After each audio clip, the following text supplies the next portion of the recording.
आमच्या ज्या इलेक्शन राज्य कमिटीच्या, तर राज्य कमिटीच्या असणारे अध्यक्ष म्हणून जे निवडून आले ते राजेंद्र पातोडे, आजची जी बैठक झाली त्या बैठकीला उपस्थित होते नागोराव पांचाळ, ॲडव्होकेट अरुण जाधव, जीतरत्न पटाईत, डॉक्टर चित्रा कुरे, त्याच्याचबरोबर सर्वजित बनसोडे, प्रशांत इंगोले, उत्तम वंशिव, सारंग थोरात, ज्ञानेश्वर कवटेकर, कृष्णा देशमुख, दीपक डोके आणि आजच्या मीटिंगमध्ये प्राध्यापक सोमनाथ साळुंके यांना महासचिव म्हणून नेमण्यात आलेलं आहे. उरलेली कमिटी ही नंतर निवडल्या जाईल अशी परिस्थिती आहे. आजच एक काही दिवसापूर्वी आलेली जी बातमी आहे की आपण 2017 या वर्षी फक्त साखर इम्पोर्ट केली, म्हणजे रॉ शुगर इम्पोर्ट केली. याच्या अगोदर आपण असणारं साखर ही एक्सपोर्ट करत होतो, सरप्लस होती. परंतु या सरकारचं नियोजन नसल्यामुळे कुठल्याच पद्धतीचं नियोजन नाही, फक्त कमवणं जेवढाच अजेंडा असल्यामुळे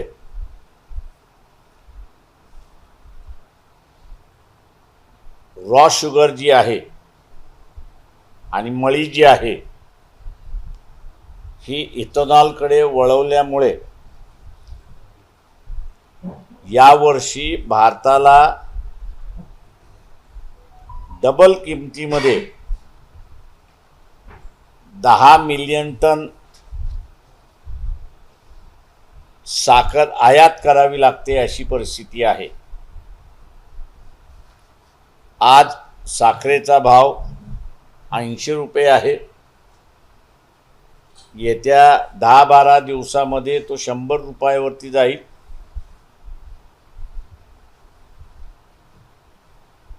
मोदक आता गोड लागण्याच्या ऐवजी कडू लागायला सुरुवात होतील अशी परिस्थिती आहे.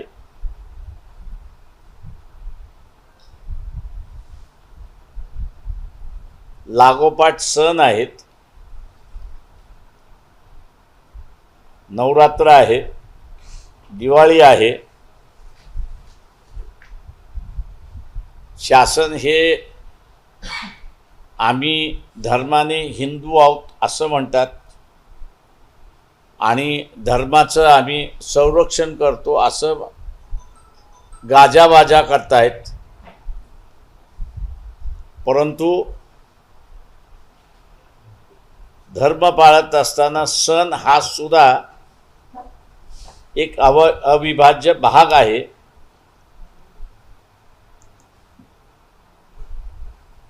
तेव्हा ते सण गोड होण्याच्या ऐवजी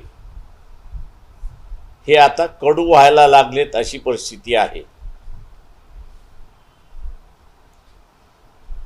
आणि ती एकाच कारणामुळे की रॉ शुगर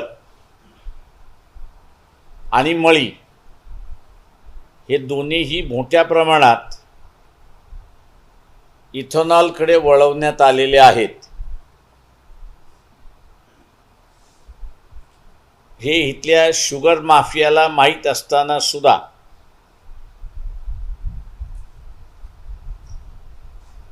ही शुगर माफिया शांततेने बसले, कारण का त्यांच्या लक्षात आलं की एवढ्या मोठ्या प्रमाणात रॉ शुगर आणि इथेनॉल करण्यासाठी गेलं तर भारताला लागणारी साखर ह्याच्यामध्ये शॉर्टफॉल होणार आहे. महाराष्ट्र हा 30% साखर देशाची प्रोड्यूस करतो, तेव्हा ह्या शुगर माफियाने एकदम साखरेचे भाव वाढवले आणि ते अजून वाढवतील अशी परिस्थिती आहे.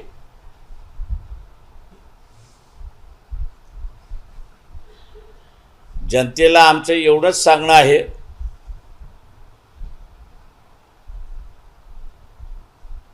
ही परिस्थिती नियंत्रणाखाली आणायची असेल तर सत्तेमध्ये बसलेले जे पक्ष आहेत आणि जे पक्ष सत्तेमध्ये जाण्याच्या वाटेवरती आहेत अशा पक्षांचे जिल्हा अध्यक्ष,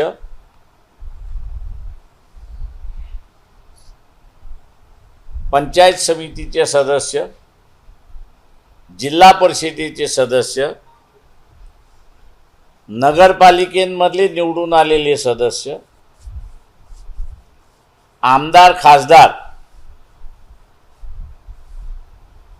यांच्या घरासमोर धरणं धरल्याशिवाय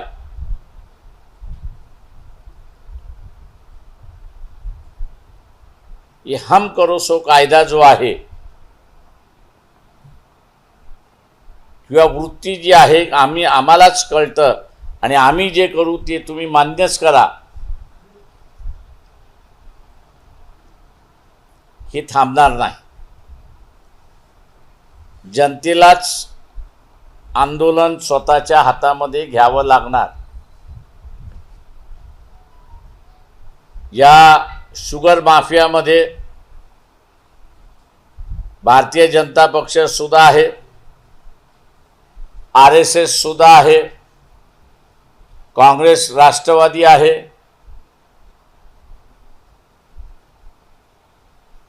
या शुगर माफियामध्ये कोणी नाही तर वंचित बहुजन आघाडी नाही. आणि म्हणून रोखठोक भूमिका आम्ही त्या ठिकाणी घेऊ शकतो.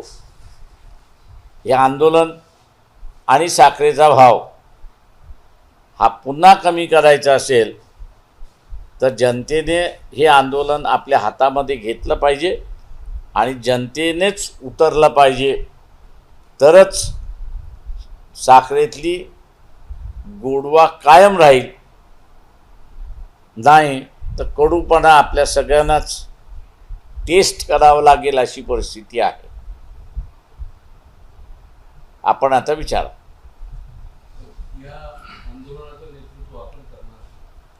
जनतेने हे आंदोलन केलं पाहिजे. आम्ही असं त्यांच्याबरोबर राहणार. जनतेने सुरुवात केलं की आम्ही त्यांच्याबरोबर राहणार. बघा, हे व्यापक आंदोलन आहे. पंचायत समिती सदस्य आहे, जिल्हा परिषद सदस्य आहे, नगरपालिकेचा सदस्य आहे, महानगरपालिकेचा सदस्य, आमदार आहे, खासदार आहे. या सगळ्यांच्या घरासमोर तुम्हाला निदर्शनं केल्याशिवाय आत्ता गत्यंतर नाही. हे डिक्टेटरचं सरकार आहे आणि डिक्टेटर हा एकाच गोष्टीला घाबरतो. मी नेहमी म्हणतो, तो कुठल्या राजकीय पक्षाला घाबरत नाही, तो कुठल्या नेत्याला घाबरत नाही, पण तो मास, ज्याला जनता आपण म्हणतो, त्यालाच डिक्टेटर घाबरतो. हे आपल्याला जंतर मंतरच्या आंदोलनावरनं लक्षात आलं असेल.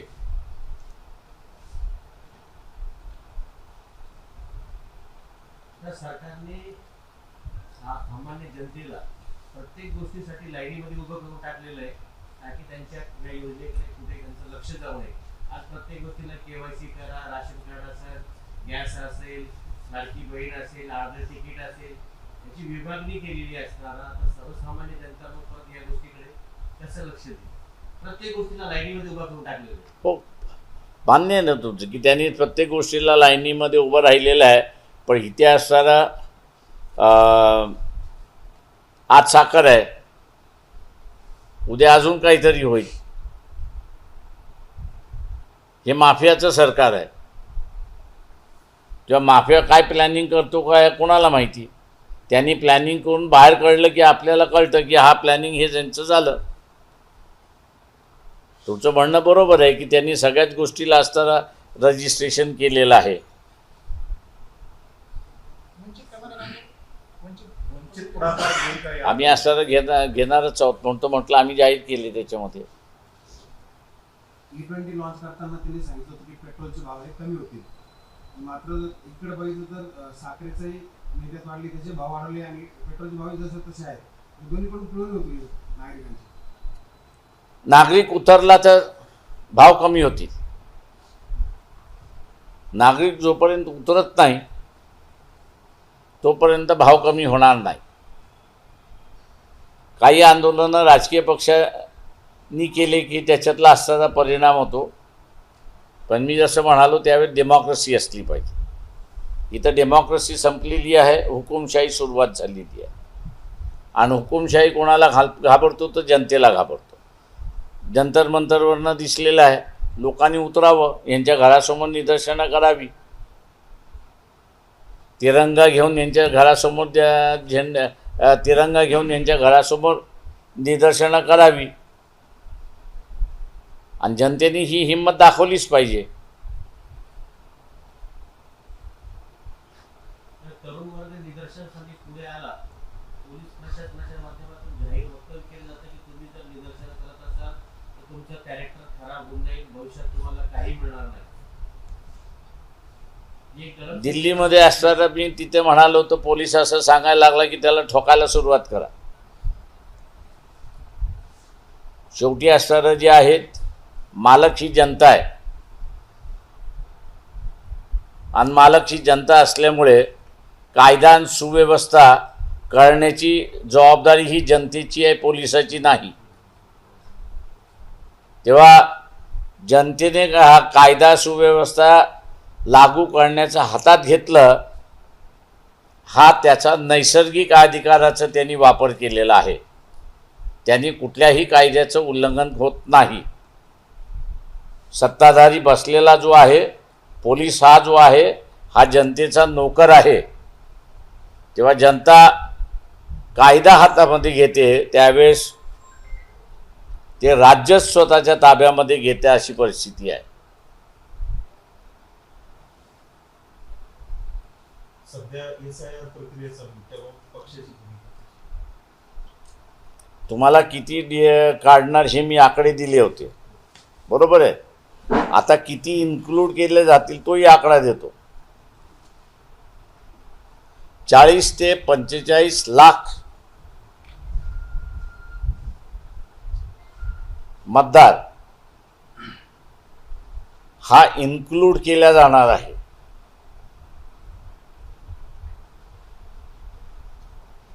आणि 2,10,000 हे एवढे काढले जाणार आहेत.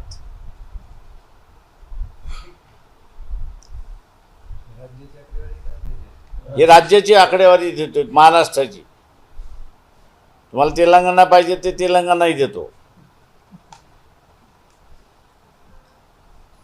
साखरेचे भाव उधारले त्यामुळे पुढे शेतकऱ्यांना उसाला चांगला भाव नाही. अजिबात नाही. भाव फिक्स झालाय. उपवर्गीकरणासंदर्भात आपली काय प्रिडिक्शन काय?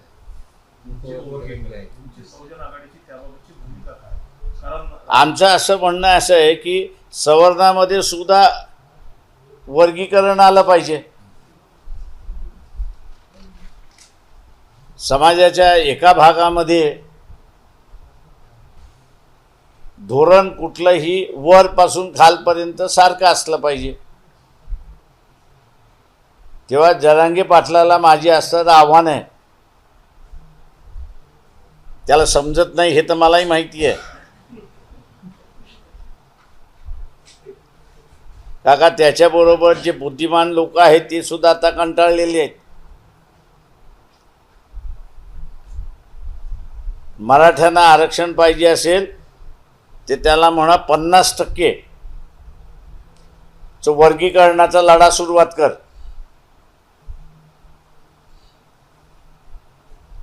त्यांनी 50% मध्ये लढा सुरुवात केला तो जेवढं मागतोय त्याच्यापेक्षा जास्ती त्याला मिळेल.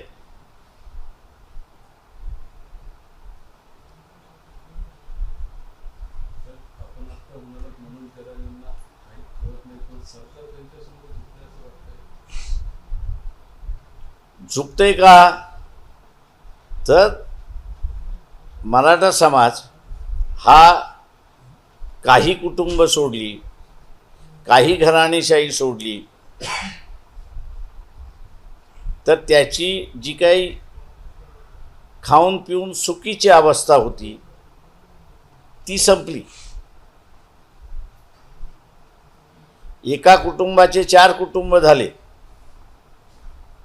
ते एका कुटुंबाचे 4 कुटुंब झाल्यानंतर 15 एकर असणारी जमीन ही काही 4 पट वाढली नाही ना, ती 4 पट कमी झाली. त्याच्यामुळे समृद्धी जी होती ती कमी झाली. आणि त्याच्यामुळे सगळ्यात सोपा मार्ग इथल्या राजकीयांना आरक्षण मागा म्हणजे तुझे प्रश्न सुटतील.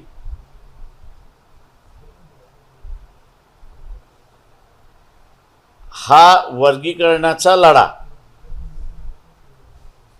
जरांगेने सुरुवात करावा.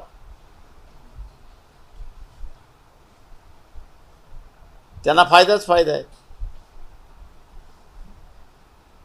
परंतु एससी मध्ये उपवर्गीकरणाची जी लढाई सुरू आहे, एकीकडे मातंग समाजाची सुरू आहे, तिकडे बाकीच्यांचे बौद्ध समाजाचे. नाही, मला माझ्याकडे जी माहिती आहे ती मी तुम्हाला सांगतो. मातंग समाज हा ह्या प्रश्नावरती एकटा पडला आहे. वाल्मिकी असेल, होलार आहे, चर्मकार आहे, यांच्या समाजाच्या बैठका होऊन आमचा वर्गीकरणाला विरोध आहे ही त्यांची भूमिका आहे. मातंग समाजाची भूमिका ही आहे की वर्गीकरण झालं पाहिजे. त्याच्यामध्ये हा सगळा प्रश्न अडकलेला आहे. जेव्हा आम्ही म्हणतो की हा प्रश्नाचा तोडगाच काढायचा असेल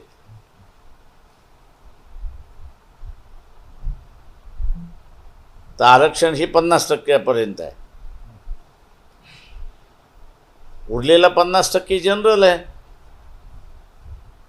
त्या जनरलमध्ये सुद्धा हा वर्गीकरणाच्या माध्यमातून न्याय मिळतो. म्हणजे जरांगे दोन्ही बाजूने तबले वाजवायला मोकळा झाला, ओबीसीच्या बाजूने सुद्धा आणि जनरल ह्याच्यामध्ये सुद्धा.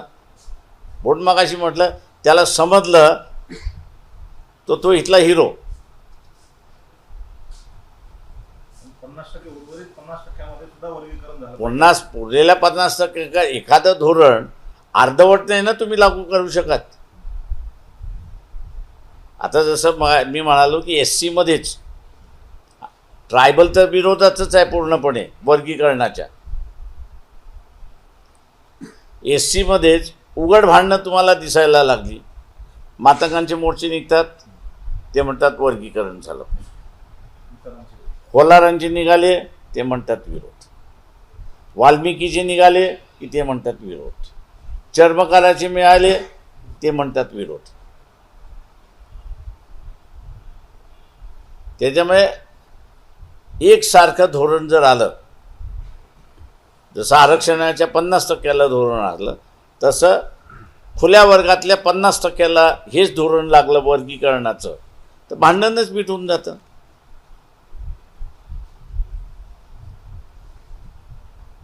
उपवर्गीकरणाचा मुद्दा पुढे करण्याचा शासनाचा काय हेतू आहे?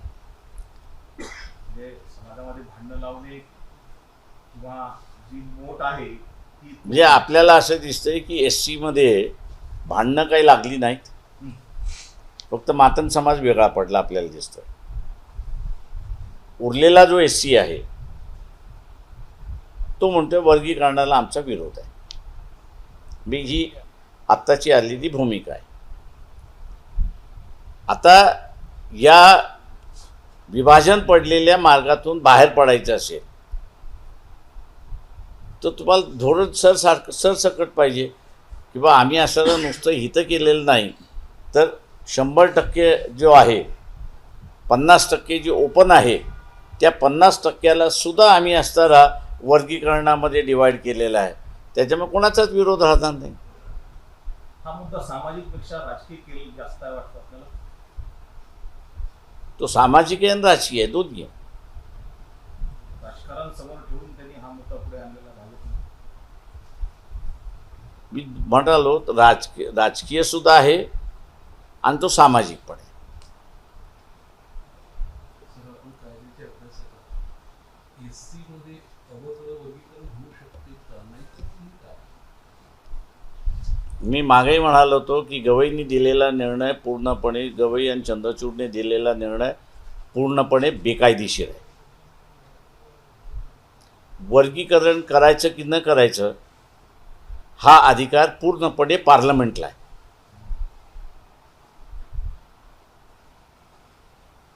पण सुप्रीम कोर्ट आहे, निर्णय दिला, मान्य करा.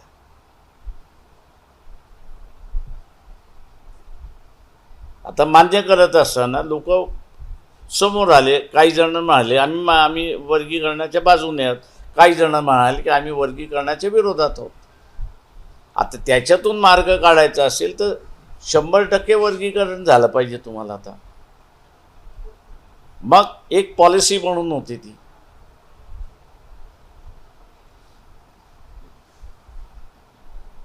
काय म्हणतात जी बदल समिती जी नेमलेली बदल समिती जी आहे उपवर्गीय अनंत बदल, तर ती समिती बेकायदेशीर आहे असं म्हणतात.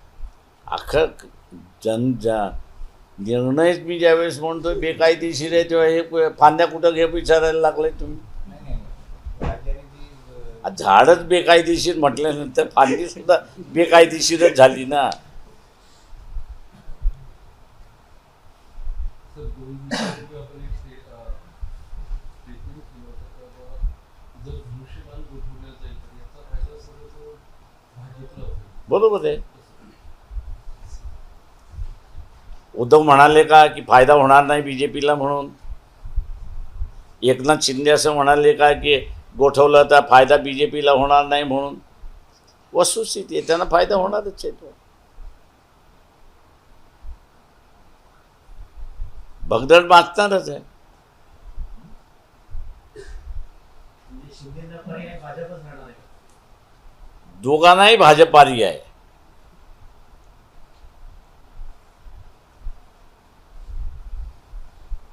हंदवानीची घटना आणि काँग्रेसचं मौन याबाबत काय वाटतं आपल्याला? कशाबद्दल? उत्तराखंडमधली हंदवानीची घटना आणि काँग्रेसचं मौन याबाबत काय वाटतं? काँग्रेसने माझ्या अंदाजानं महात्मा गांधीचा सल्ला मान्य केला पाहिजे.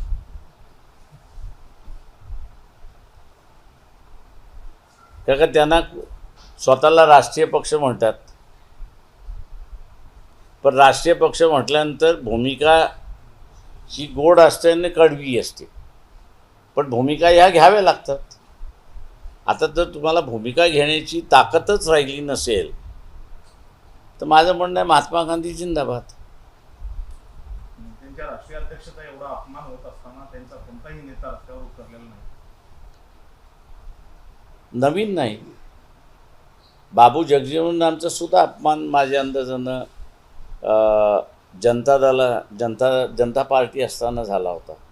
संपूर्णानंदच्या पुतळ्याचं त्यांनी असं पटनामध्ये उद्घाटन केलं आणि ते झाल्यानंतर त्या संपूर्णानंद पुतळ्याचं जे आहे ना ते त्याचा दुधाने अभिषेक करण्यात आला होता. त्याच्यामुळे इथले राजकीय पक्ष जे आहेत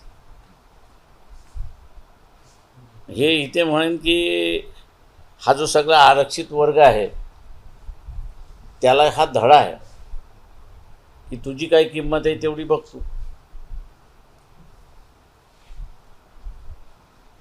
आणि म्हणूनच बाबासाहेबांनी सांगितलं होतं की या सगळ्या आरक्षित वर्गाला की तुझी स्वतःची झोपडी असली पाहिजे.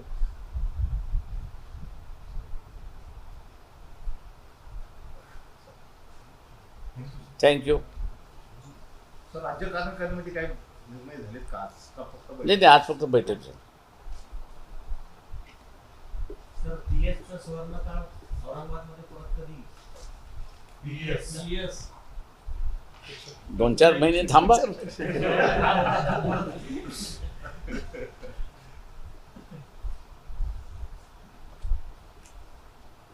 चल थैंक यू सर. अच्छा हिंदी में लेना है.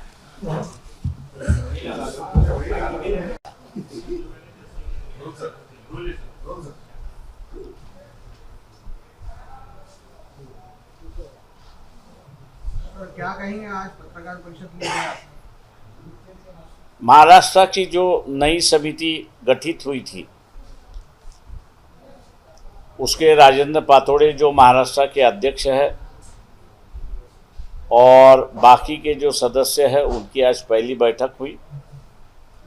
इस पहली बैठक में जो है प्रोफेसर सोमनाथ इनका जो है जनरल सेक्रेटरी करके अपॉइंटमेंट किया गया है. बाकी के सदस्य जो है वो आपस में चर्चा करके जाहिर करेंगे और महाराष्ट्र की वंचित बहुजन अघाड़ी की नई समिति अपना काम का शुरुआत करेगी. जिस तरह से केंद्र की सरकार चली है इसमें ना दिशा है ना इसमें कोई नियोजन है.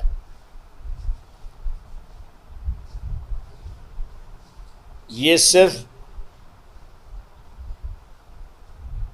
चाल धकल हम लोग जैसे कहते हैं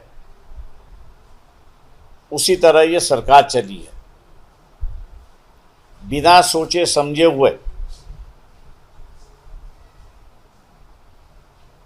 बिना किसी अभ्यास करके इस देश की जो रॉ शुगर है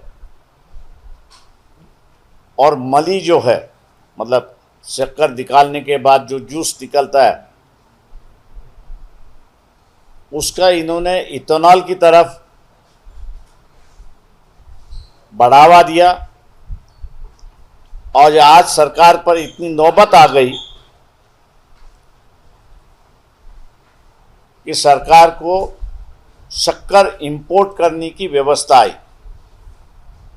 2017 में ही एक वक्त आया था कि जहाँ से हम लोग ने रॉ शुगर इंपोर्ट की नहीं तो इतने सालों में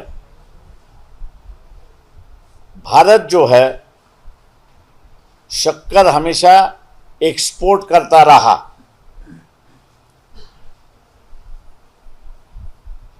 आज की परिस्थिति में इथेनॉल की तरफ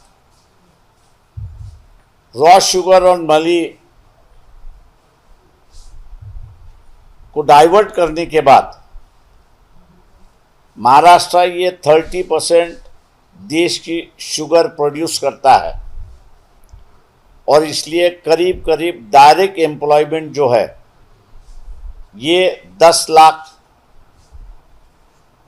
वर्कर है कि जिस पर डिपेंड है. आज शुगर इंडस्ट्री ही खतरे में आने की वजह से ये 10 लाख वर्कर जो है इनकी नौकरियां और इनका उत्पादन का जो साधन है वो खतरे में आ गया. ऐसी एक परिस्थिति है.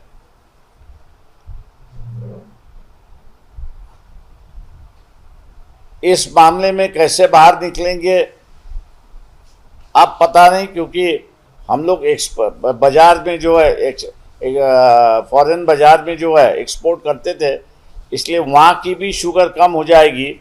इसलिए शुगर का भाव जो है बढ़ेगा और आने वाले दिनों में जो फेस्टिवल है ये हिंदू सरकार है, हिंदू की रक्षक है करके कहते हैं. फेस्टिवल के वक्त इन्होंने शक्कर अब 80 रुपया पर है पर केजी. आने वाले कुछ दिनों में ये अगर 100 रुपया भी क्रॉस कर गई तो मैं समझता हूँ कि आश्चर्य की बात नहीं है, क्योंकि इंटरनेशनल ही शुगर शॉर्टेज हो रही है. मैं तमाम लोगों से कह रहा हूं, आम जनता से कह रहा हूं, ये डेमोक्रेटिक सरकार है ऐसा मैं मानता नहीं हूं।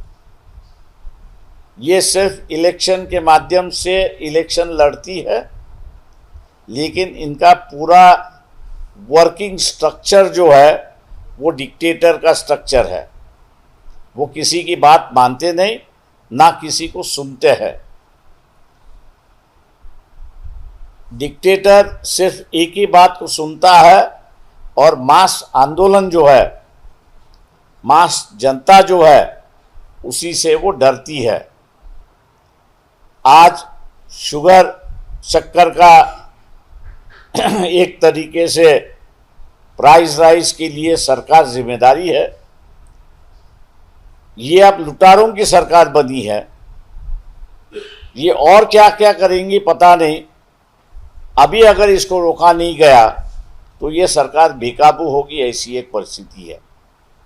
और इसलिए मैं तमाम लोगों से कह रहा हूं कि सरकार को अगर कब्जे में करना है, नियंत्रण में रखना है, तो इनके जो ग्राम पंचायत के सदस्य है, नगर पालिका के सदस्य है, पंचायत समिति के सदस्य है, जिला परिषद के सदस्य है, कारपोरेशन के सदस्य है, आमदार है, खासदार है, सत्ता में बैठे हुए, इनके घर के सामने धरना प्रदर्शन जब तक होता नहीं तब तक ये डरेंगे नहीं।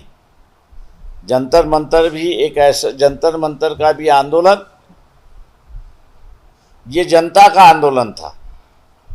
जनता ने अपने आप पर नियंत्रण रखते हुए शांतिपूर्वक वो आंदोलन सक्सेस करवा दिया और इस सरकार को झुकाया, ऐसी एक परिस्थिति है।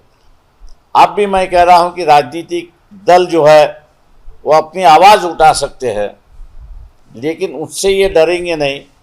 जनता जब रास्ते पर आएगी तो ये सरकार डरेगी और कहीं ना कहीं तो भी ये जो प्राइस राइज हो रहा है उस पर नियंत्रण पे लाएगी, ऐसा हम लोग उम्मीद है। तो जनता ने आंदोलन अपने कब्जे में लेना चाहिए।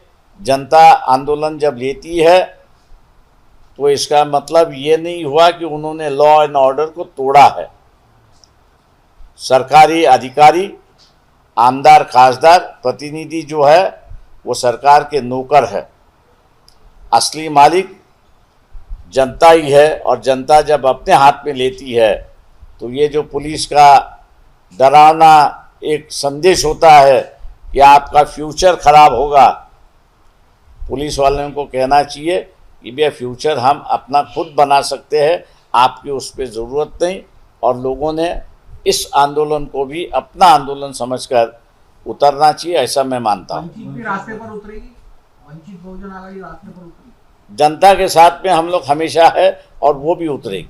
अभी एफआईआर चल रहा है। जंतर मंतर का आंदोलन पीसफुल रहा, लेकिन उसका दूसरा फेज जो चल रहा है बीजेपी का स्कूल ठीक कर, तो राजस्थान में उन पे हमला होता है, उन्हें दौड़ा दौड़ा के मारा जाता है। आशुतोष का ऐसा हो रहा है। देखिए, डिक्टेटर के साथ में आपको लड़ना है तो डिक्टेटर अपनी सत्ता बचाने के लिए वायलेंस तो करेगा ही। अब उस वायलेंस को डर के पीछे हटना मैं उचित है ऐसा नहीं मानता हूं। इसलिए डिक्टेटर के साथ अगर लड़ना है तो जो बात नेपाल में हुई, जो बात बांग्लादेश में हुई और अन्य जगहों पर हुई, डिक्टेटर ही भारत में ले आ रहा है, ऐसी एक परिस्थिति है। तो एसआईआर पर क्या कहेंगे? एसआईआर चल रहा है महाराष्ट्र में। देखिए, एक ही तरफ एसआईआर का लक्ष्य है कि भैया 2 करोड़ 10 लाख, ये तो फिगर मैंने पहले ही दिया था कि भाई इतने वोटें काट जाएंगे। इनको काटने, इलेक्शन कमीशन को एक दफ़े वोटर में नाम आ गया तो काटने का बिल्कुल अधिकार नहीं है। जो 1950 में रिप्रेजेंटेशन ऑफ पीपल्स एक्ट जो बाबा साहब ने बनाया, लॉ मिनिस्टर थे, उन्होंने इस एक्ट को बनाया। उन्होंने कहा एक दफ़े आपका वोटर लिस्ट पे नाम आया तो आप गुजरने के बाद ही आपका नाम कट सकता है। अगर किसी को एतराज़ है किसी व्यक्ति के नाम पर उस पर जाने के लिए तो उसको कंप्लेन करना होता है। उस कंप्लेन की सुनवाई होगी और कंप्लेन की सुनवाई के बाद ही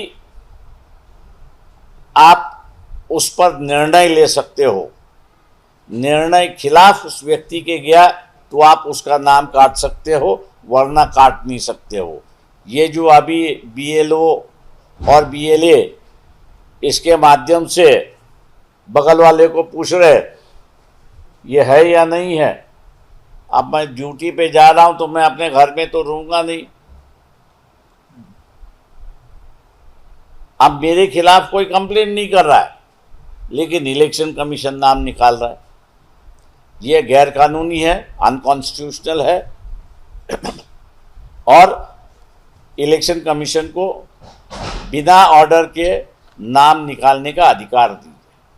हम लोग निकाले हुए नाम को देख रहे हैं, लेकिन मैं तमाम राजनीतिक दलों से कह रहा हूं कि महाराष्ट्र के अंदर करीब करीब 40-45 लाख वोट, फर्जी वोट, ये ऐड किए जाएंगे। वो किसकी वोट है?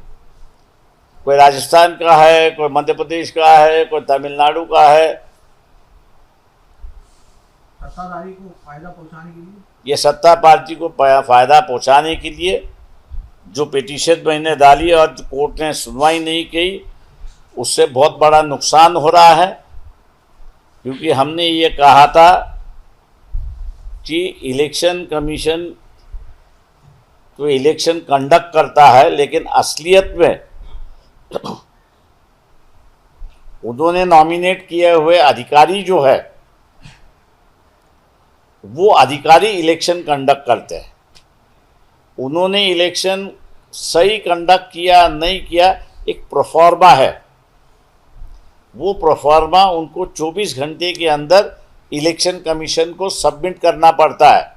लेकिन दुर्भाग्य है कि बम्बई हाई कोर्ट के जजेस ने, जिनके पास ये पिटीशन गई और जिनको हमने कहा, क्योंकि जो जिसकी पिटीशन थी उसकी पैरवी वकील करके मैं उसमें कर रहा था, कोर्ट को हम इस बात को समझा रहे थे कि भैया इस एक्ट में कंप्लेन करना है इलेक्शन के खिलाफ, अगर दाखिल करना है तो किसी एक कैंडिडेट ने करप्शन किया है तो ही आप इलेक्शन पिटीशन डाल सकते हो।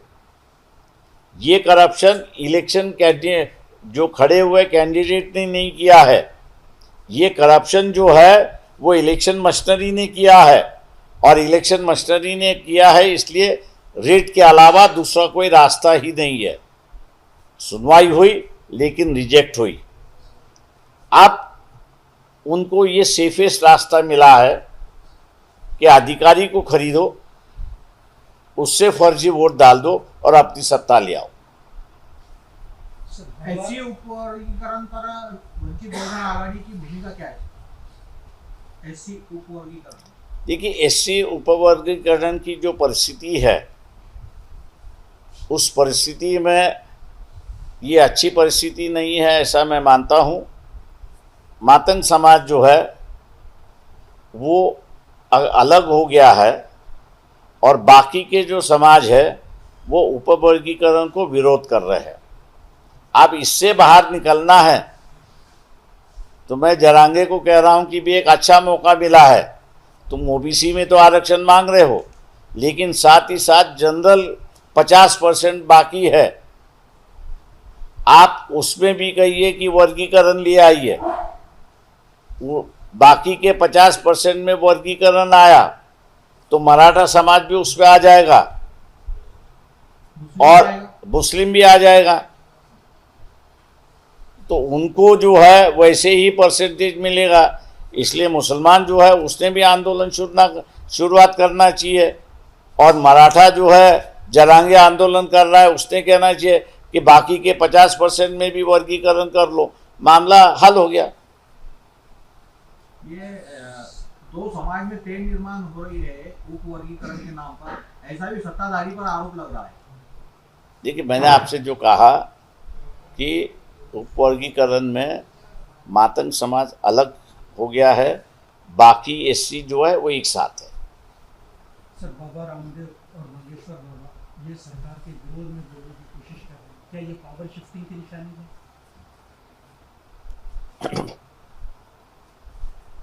पता नहीं, उनसे ही पूछ लीजिए आप।